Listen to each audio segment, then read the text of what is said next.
우리 함께 말씀 보시도록 하겠습니다. 시작. 너희가 이같이 어리석느냐? 성령으로 시작하였다가 이제는 육체로 마치겠느냐? 아멘. 네. 오늘 말씀의 제목은 성령으로 시작하여 육체로 마치려느냐라는 제목으로 말씀을 나누도록 하겠습니다. 영어 표현 중에 이런 표현이 있습니다. 네. 그림이 보이십니까? 영어 표현에서 넘어온 말 중에 목욕물이 더럽다고 버리려다가 아기도 함께 버리는 우를 범한다라는 말이 있습니다. 여러분 들어보셨을지 모르겠어요. 그러니까 구정물을 이제 대야에 물이 있는데 이 물이 더럽다고 어떻게 해요? 그 속에 있는 소중한 아이를 버린다는 표현이죠. 이것의 이제 의미는 뭔가 비본질적인 것에 대해서 비판하다가 본질적인 것을 부인하지 말라라는 그런 뜻이기도 하고, 중요치 않은 일 때문에 문제를 제기하다가 정작 중요한 것을 놓쳐버리게 된다라는 뜻이라고 할 수 있습니다. 지금 그림에 보면은 아주머니가 대야를 비우고 있는데 그 안에 뭐가 있죠? 아기가 있어요. 이거는 이제 외국에서 이제 너무 이제 어떻게 보면은 그런 표현들인데, 이 그림을 제가 왜 보여드리냐면은 우리의 신앙의 영역에서도 이와 같은 부분이 있다라는 것입니다. 너무나 너무나 중요함에도 불구하고 헷갈려 하거나 좀 터부시하는 영역이 있어요. 또는 이게 굉장히 과도하게 경계하고 과민하게 반응하는 사람도 있고, 좋지 않은 시각으로 바라보며 때로는 있는 것도 아니다, 없다라고 하기도 하고, 심지어는 이 일에 대해서 막 귀신의 일이다, 사탄이다라고 치부하면서 이단으로 정죄하며 교제하지 않는 영역이 있습니다. 제가 뭘 말할까요? 보수적인 성향이 강한 교회일수록 유독 나타나는 특징 중에 하나다라고 할 수 있을 것 같습니다. 뭔가 눈치채셨습니까? 바로 성령에 대해서입니다. 좀 더 실제적으로 이야기하면은 방언과 은사의 그런 영적 세계에 관한 부분이다라고 말씀드릴 수 있을 것 같아요. 기독교에서는요, 신비로 여겨지는 영역이죠. 뭐 뜨거운 감자 같은 그런 영역이라 할 수 있겠습니다. 그만큼 조심스럽게 여겨지는 부분이라 할 수 있는데, 교단에서 이제 저희 교단도 보수적인 교단입니다. 우리 교단도 왜 이런 부분들을 경계하느냐 하면은 이제 그런 현상, 기적, 신비에 이렇게 사람이 쉽게 혹할 수 있죠. 그죠? 눈앞에서 막 기적이 일어나는데 거기에 사람들이 혹하지 않을 사람이 어디 있겠습니까? 그런 것을 훅 믿어버리는 것을 이용해서 이제 영적이고 신비적인 영역을 강조하는 이제 어필하는 이제 그런 단체들이 있습니다. 그리고 이제 보면은 그 속에 거짓 복음이에요. 그것을 참 복음인 것처럼 사람들에게 이제 가르치고 끌어모으고 세뇌시키는 그런 단체들이 있습니다. 이단이죠. 그러니까 이 사람들이 어떻게 됩니까? 그 단체에 콕 빠져갖고 내가 봤는데 이러면서 가족 버리고 집 팔고 재산 팔고 몸도 인생도 다 팔게 만드는 그런 이단 사이비가 워낙 활개를 치니까 어떻습니까? 이런 거짓 메시지에 현혹되고 눈에 보이는 그런 현상들에 현혹되어서 거짓 메시지에 빠져 있는 사람들이 많이 나오고 아직도 나오고 있기 때문에 아무래도 좀 뭐라 해야 될까요? 치가 떨리겠죠. 교회에서 또는 내 가족 중에 이런 사람이 나온다. 이단에 빠진 사람이 나온다. 어떻게 되겠습니까? 말도 못하게 진짜 아프고 힘들 것입니다. 너무나 안타까운 일일 겁니다. 막 장로님의 뭐 아들이, 딸이 막 빠져가지고 얼마나 자기가 장로인데 또는 뭐 목회자가 이게 너무나 안타까운 일이죠. 그것은 뭐 누군가 내 가족 중에 이단에 빠져 있다는 건요. 그 가정에 질병이 있으면 그 집에 웃음이 없다 그러잖아요. 그거 이상으로 이제 이거는 영적인 질병이라 할 수 있잖아요. 그것 이상으로 그 가족은 항상 더할 나위 없이 보통의 시간을 보내야 할 것입니다. 이러한 아픔의 역사는요. 기독교사에요. 2세기 때부터 있었어요. 몬타누스 주의의 이제 기독교 운동인데 이 교의 지도자가 기독교를 개종하면서 이 사람이 자신의 이제 사상을 설파하는 거예요.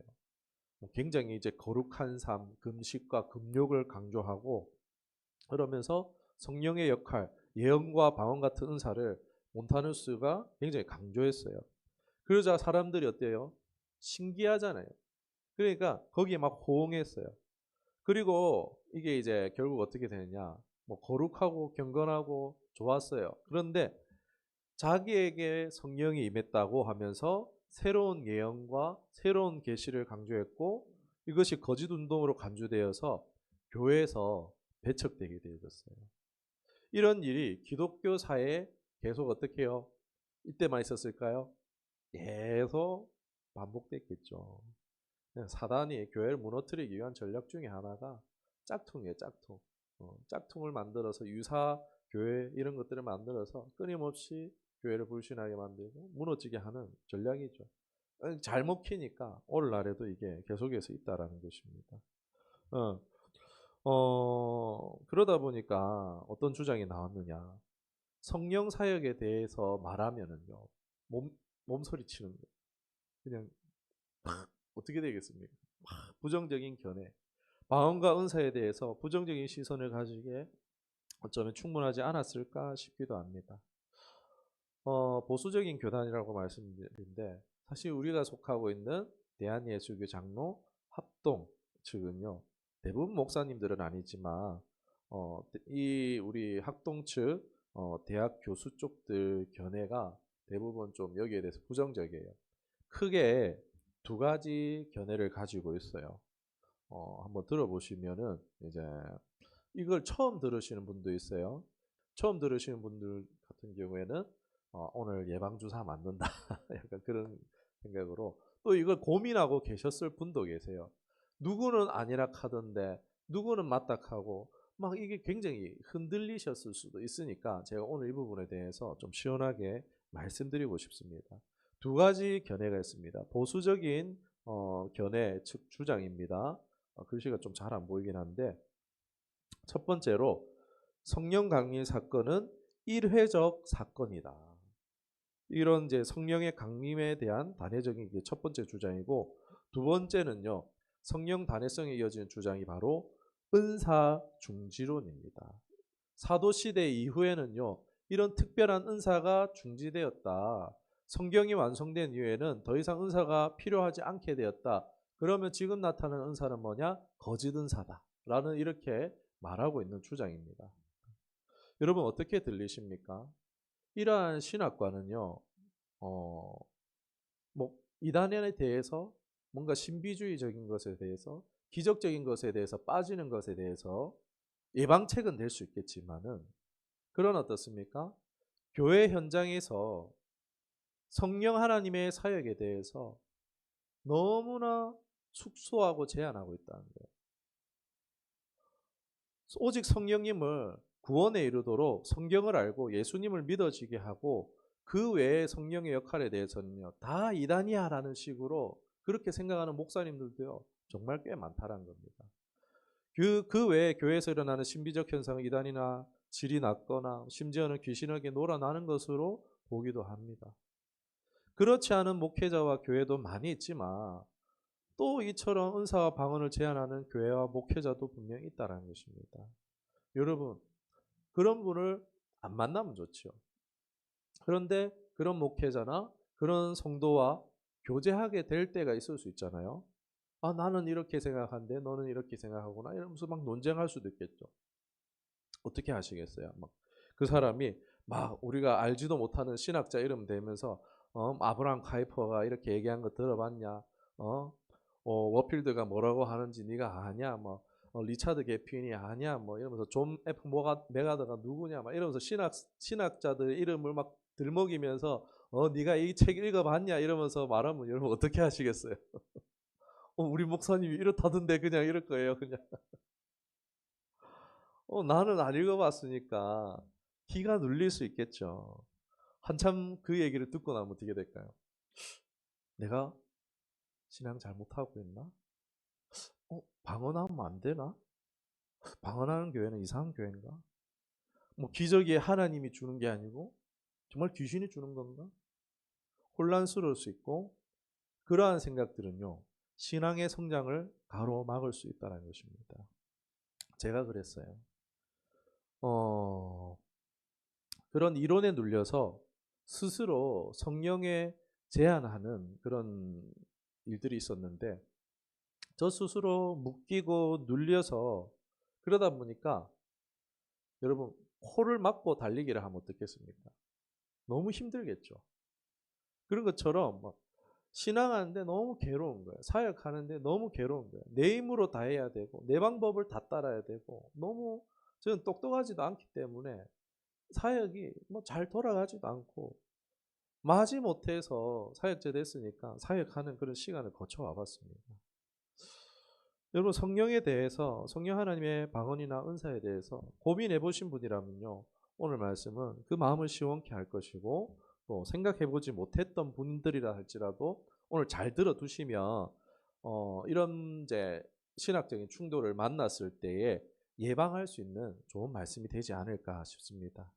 여러분 신령에 유익하고 복이 되는 말씀이 되기를 축원합니다. 오늘은 좀 딱딱할 수도 있어요.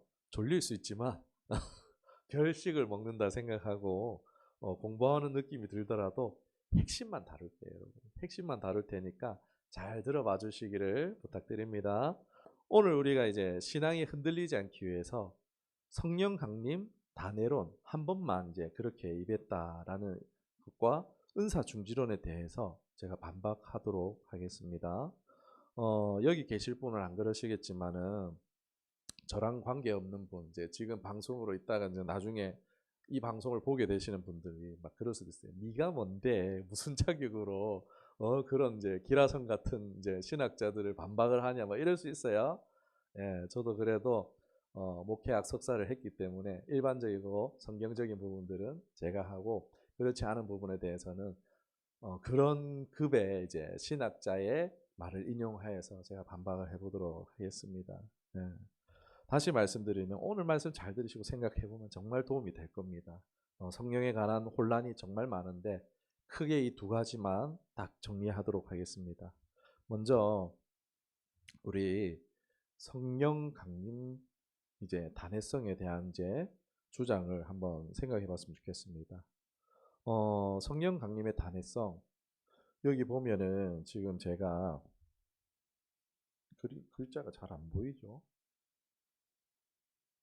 네, 좀 이렇게 올리겠습니다. 자, 사진 하나 띄워놨습니다. 성령 강림 단회성에 대한 주장을요, 누가 했느냐?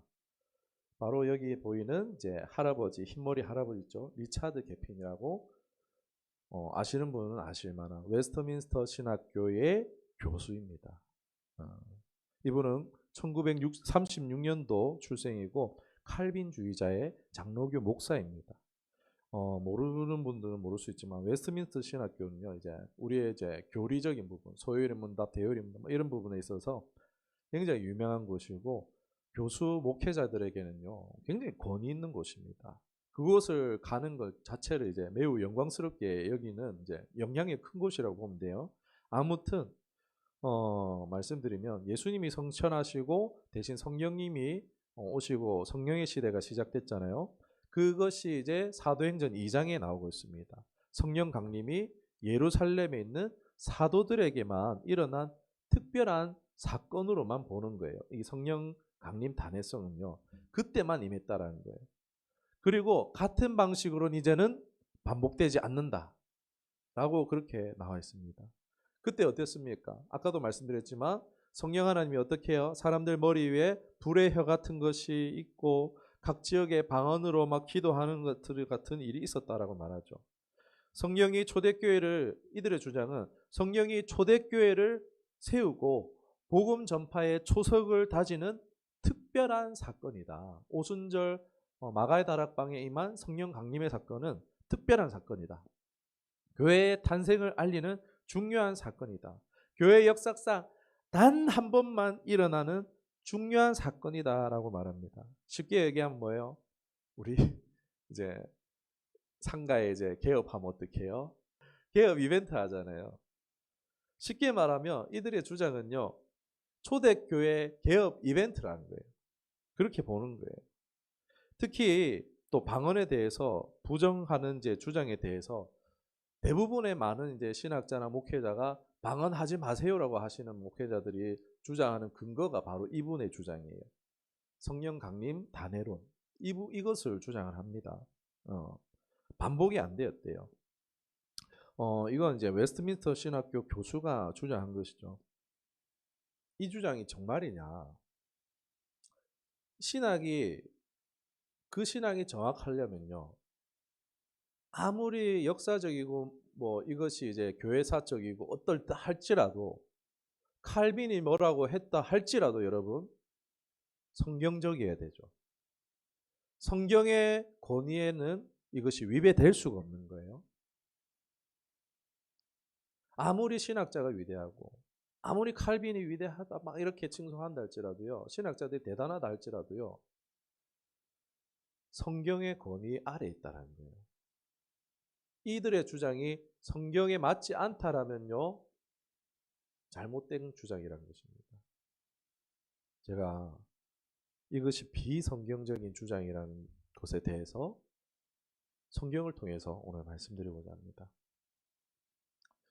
네, 사도행전 10장 44절에서 46절 말씀입니다. 함께 보겠습니다. 시작.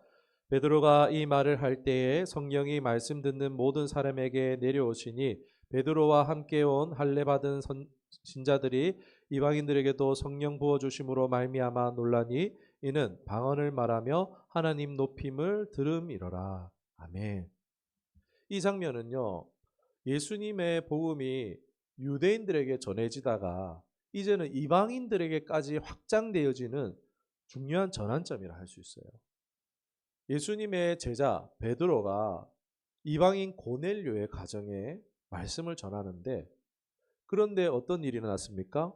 성령이 이방인들에게 임하는 것을 목도한 사건을 사도행전 10장에 기록하고 있어요. 그런데 이때 일어난 현상이 무엇입니까? 방언을 했다는 거예요. 했죠. 안 한 게 아니죠. 또 있습니다. 사도행전 19장 5절에서 6절입니다. 같이 보겠습니다. 시작. 그들이 듣고 주 예수의 이름으로 세례를 받으니 바울이 그들에게 안수하며 성령이 그들에게 임하심으로 방언도 하고 예언도 하니. 아멘. 이번에는 직제자도 아니에요. 바울은요, 직제자는 아닙니다. 주님의 은혜로 사도가 됐을 뿐이에요. 이 바울이 전도 여행을 가서 에베소에서 이제 사역할 때 일인데 3차 전도 여행입니다. 그 에베소에서 야 너희 성령 받았느냐라고 하니까 야 성령이 뭐야 이러고 있는 거예요. 그래가지고 이제 바울이 안수를 해줬는데 여기서도 어떠한 현상이 일어납니까?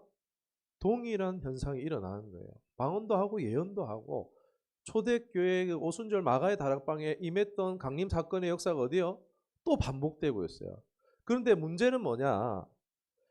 마가의 다락방 오순절 이제 최초의 성령 강림 사건이 AD 30년이라 칩시다. 예수님이 이제 30살에 돌아가셨다. 뭐 AD 30년이다라고 했을 때 30년이라면요. 바울이 지금 3차 전도 여행을 하고 있을 때는 언제냐? AD 53년에서 58년경으로 보고 있습니다. 그러니까 지금 오순절 마가의 다락방 성령 강림 사건이 벌써 20년이 넘게 지난 시점이라는 거예요. 지금으로 위치로 치면은 이제 터키 이즈미르주의 셀추크라는 지역에 해당하는데 예루살렘과 거리상으로 1000km 정도가 떨어져 있는 곳이라는 것입니다. 여러분 이것을 단회적 사건이라고 말할 수 있겠습니까? 오순절 마가의 다락방 사건만이 진짜다라고 하면요. 이 사람들은요. 바울 서신학, 누가의 저자의 기록을 안 믿는 거예요. 이 사람들은요. 바울이 행한 이런 서신들을 안 믿는 거랑 다름없는 거예요. 이들의 주장대로 성령 강림의 단회적 사건이라는 것은 방언이 없다라고 말하는 것은요. 분명한 오류가 있다라는 거예요. 여러분 성경이 말하는 것을 부인할 수 없죠. 그게 아무리 뛰어난 신학자가 얘기한 것이라도요. 이 성경의 권위에는요. 비할 수 없습니다. 그게 아무리 웨스트민스터 교수가 주장했듯 그것이 한국 교회가 뛰어난 석학들이 그분에게 배워와가지고 목회자들에게 가르쳐 줬든지 그 주장은요. 성경으로 봤을 때 비성경적 오류라는 것입니다. 뭐 그렇다고 이런 사람이 뭐 우리 교단의 대표라는 건 아닙니다. 칼빈주의입니다. 우리가 칼빈이라는 신학자를 이제 신학을 따르는데 이 칼빈주의자들 대부분이 이 견해를 따라요. 그런데 정작 칼빈은요 성령 강림의 단회성을 언급하지 않았어요. 칼빈은 그런 주장 안 했어요. 그냥 방언에 대해서 야, 이거 좀 이제 문제 있다, 사악하다, 뭐 이런 식으로 방언 좀 이제 부정적인 비판이 있는데 성령 강림의 단회성을 주장하지는 않았어요. 이 주장을 한 건 최근에 있는 일들이라는 것입니다. 오히려 칼빈은 성령의 핵심을 강조했어요. 이런 지속적인 성령의 사역을 강조했다는 것입니다. 여러분, 성령 강림의 사건은 단회적인 사건입니까? 아니면 연속적인 사건입니까? 연속적인 사건이에요. 이건 제가 말씀드린 게 아니고 성경이 말하는 것입니다. 제가 방언을 강조하는 것이 아니에요. 저는 그렇습니다. 성령님이 오실 때에 우리에게 필요하신 방언 주시고 필요하면 하면 되는 거예요. 그리고 우리가 은사를 사모하라 했기 때문에 사모해서 받으면 됩니다. 다만 하되 너무 신비주의에 몰두하지 말라는 거예요. 그보다 더 중요한 것이죠. 방언을 주신 이유가 있다라는 거예요. 거기에 몰두하지 않고 성경의 권위, 성경이 말하고 있는 대로 교회의 질서 안에서 목회자가 질서를 지켜주는 가운데에서 하면 됩니다. 그렇게 하는 것은 저는 매우 권장합니다. 자, 하나 해결됐죠? 자, 다음으로 은사 중지론에 대해서 한번 생각해 봤으면 좋겠습니다. 자, 은사 중지론에 대해서 주장하는 학자들이 많습니다. 벤자민 워필드, 리차드 게빈, 로버트 레이몬드, 존 F 메가더, 이런 이제 들어보지도 못한 이제 이름들이 많죠. 신학자들이 많습니다. 아무튼 은사 중지론은 기독교 신의 한 분류 방법이에요. 사도 시대 이후에, 그러니까 예수님의 제자들 이후에는 방언, 예언, 치유, 영적 은사가 중지되었다라고 주장하는 견해예요. 이는 주로 개혁주의 신앙 고백서를 따르고 있는 장로교를 이런 이제 은사 중지론을 많이 따르고 있어요. 여러분, 우리 한국에는 장로교가 많죠. 큰 것 같지. 우리 한국에서는 장로교가 아직 어떻게 보면은 좀 득세하고 있죠. 그런데 전 세계적으로는 그렇지 않다라는 것입니다.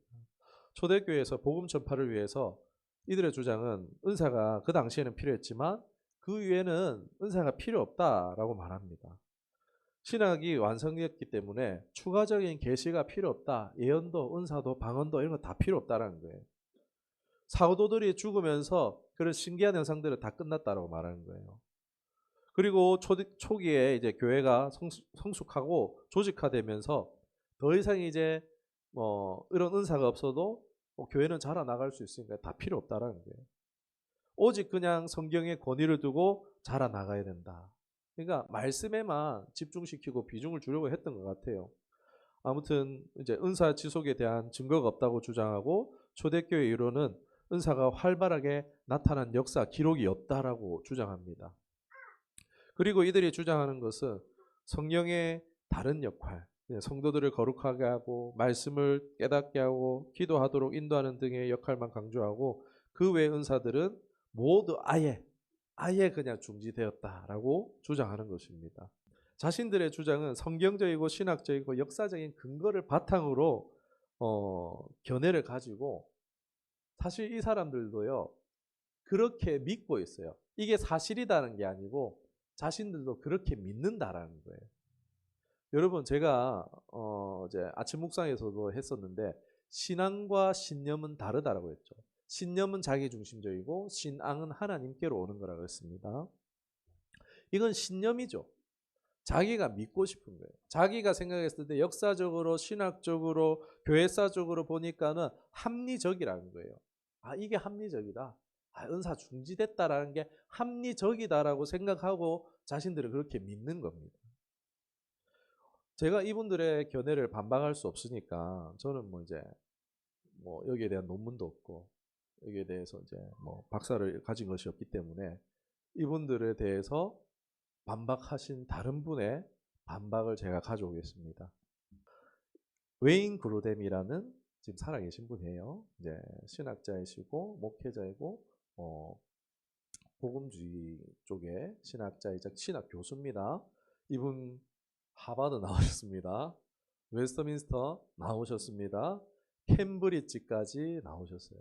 어마어마하죠. 이분 성경 주석 이제 신학생들은 거의 다 아는 ESV 주석 들어보셨습니까? 스터디 바이블이라고 한 권으로 된 이제 책인데 68,000원인데 갖고 싶었는데 비싸서 안 샀어요. 아무튼 유명한 이제 이분이 편집자예요. 실제로 이 웨인 그루뎀이라는 분이요. 웨스트민스터에서 이제 배우고 있을 때 이 문제로 웨스트민스터의 프레임이라는 교수님과 한판 붙었습니다. 이분이 실제로 웨스트민스터에서. 이분이 복음주의 신학자이긴 한데 성경적인 영성에 대해서 이분은 이렇게 정의했습니다. 첫 번째는 기도, 두 번째는 성령의 인도, 세 번째 말씀에 대한 순종을 통해 깊은 관계를 맺는 것이 이게 성경 전체에 나타난다. 이것이 부합되는 것이 성령의 능력으로 되어진다라고 말합니다. 성경적인 영성에 대해서 이렇게 말하고 있어요. 웨인 그루뎀의 말을 빌어오면요. 이렇게 말했습니다. 무조건 은사중지를 주장하기에는 성경의 가르침을 왜곡한다.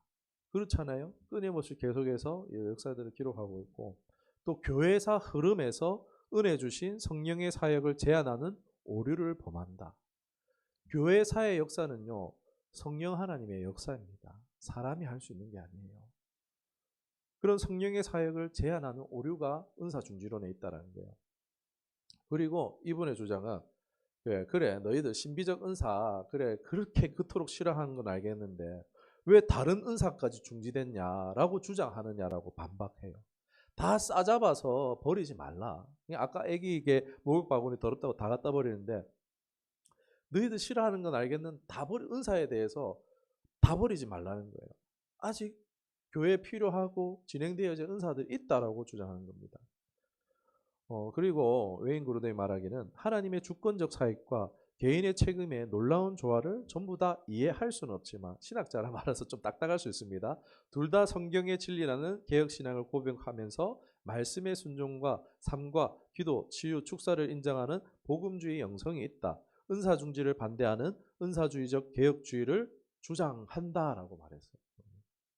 좀 이제 비꼬는 얘기가 될 수 있는데 이런 말도 하셨어요. 복음주의, 그러니까 보수주의 이제 목회자들을 향해서 말하는 겁니다. 복음주의는 진리 전파와 가르침에 집중한다. 맞죠? 말씀을 엄청 파잖아요, 이분들이. 그러나 그 능력이 성령의 능력을 통해 증거되기를 기도하지 않는다. 한 방 먹이는 거죠. 신학자라서 한마디가 묵직해요. 너희 그렇게 복음을 이제 열심히 파는데 그 복음이 성령의 능력으로 전파되기를 왜 기도 안 하냐라는 거예요. 성령을 왜 의지하지 않고 복음만 전하려고 하느냐. 한마디로 이렇게 하시는 거죠. 그리스도와 사도들이 복음과 치유, 기적을 통해 전해짐이 입증되었다. 개혁주의, 근본주의 이제 교회들이 귀를 기울여야 되는 주장이다라고 말했습니다. 웨인 그루뎀이 이 시대에도 개혁주의의 보수주의자들도 오류의 개연성이 있지만 성령으로의 유익, 거룩한 은사들을 통해 신자들이 인도하심이 가능하다는데 동의한다. 그러니까 그 교수들 막 이런 이제 신학자들의 주장이 있긴 하지만 대부분 다 그렇다는 건 아니에요. 많은 경우에는요 성령의 역사를 인정하는 목회자와 신학자들이 많다. 그런데 너희들 막 그 주장만 할 거냐 이 말이죠. 목회자들 보수 신학을 하는 목회자들에서도 제가 인상적인 한 얘기를 들은 게 있어서 말씀드리고 싶어요. 최근에 전도 세미나를 갔다 왔었는데 자기도 항상 면심하고 전도대에게 꼭 가르치는 한 단어가 있습니다. 이 단어를 굉장히 중요하게 여기세요. 성령이 아니면 단 한 사람도 변화시킬 수가 없다. 이게 이분의 목회적인 철학이에요. 전도대에게도 항상 이거예요. 성령이 아니면 결코 한 사람도 변화시킬 수 없다. 그래서 기도해야 한다라는 강조를 하셨는데 너무 일리 있는 말씀으로 들었습니다. 아무리 자기가 신학적으로 뛰어나고 똑똑하고 잘나도 지시하고 그 사람을 뭐 시킬 수도 있겠죠. 그런데 그 사람의 변화는 어떻게 해요? 사람으로 되는 게 아니라 성령으로 된다는 거죠. 저는 절대적으로 동의합니다. 또 웨인 그루뎀이 사도직을 제외한 이제 성령의 기적적 사역과 은사들의 연속성에 대해 경직된 이성주의 위험에서 벗어나 성령의 역동적 능력을 사모하도록 도전한다라고 했어요. 그러니까 사도직을 제외했어요. 이제 뭐 신사도 이런 부분이죠. 이걸 빼고 이런 역동적인 성령의 사역에 대해서 지지하는데 이분들을 향해서 이 보수주의를 향해서 너무나 경직된 이성주의에 빠져 있다. 오히려 이것을 교회를 위험하게 만들 수 있다라고 말하는 겁니다. 외인 그루뎀은 주님께서 성경이 완성된 후에는 더 이상 성경을 넘어 우리를 직접 인도하지 않는다는 주장에 반대한다. 특별한 상황에서 성경에 위배되지 않으면 성경의 추가적인 방식으로 우리를 성령께서 직접 인도할 수 있다라고 말합니다. 보수주의자들은요, 무조건 이 안에 있어야지만 이제 이단 아니야라고 말하는 거고, 이분은 성경의 기록 위배되지 않는 한에서 특별한 방법으로 성령이 우리 가운데 역사할 수 있다, 인도하실 수 있다라고 말하는 것입니다. 또 이제 웨인 그루뎀이 또 사도직을 제외한 기적적 은사들은 성경의 완성과 함께 중단되었다라는 은사 중지론자들의 주장에 반대한다. 그루뎀은 성령의 인도 아주 유익하게 보지만 예언의 주장에 대해서는 수용하지 않는 어려운 점이 있다라고 말합니다. 그러니까 뭐 예언에 대해서는 다음 시간에 또 나누도록 하겠습니다. 이제 마지막으로 성경적 영성, 기도, 성령의 인도에 민감. 그루뎀은 이제 성경적 영성을 정리할 때 기도, 성령의 인도함, 말씀의 순종을 통해서 결과적으로 이분이 말하는 중요한 게 이걸 통해서 하나님과 깊은 관계를 맺는 것이다라고 정리를 했어요. 이 모든 게 성령이 막 기적을 보고 은사를 경험하고 막 이런 게 아니고 하나님과 깊은 관계, 하나님과 교제하고 동행하는 데 목적이 있다라고 이분이 정리를 했습니다. 저도 여기에 굉장히 동의합니다.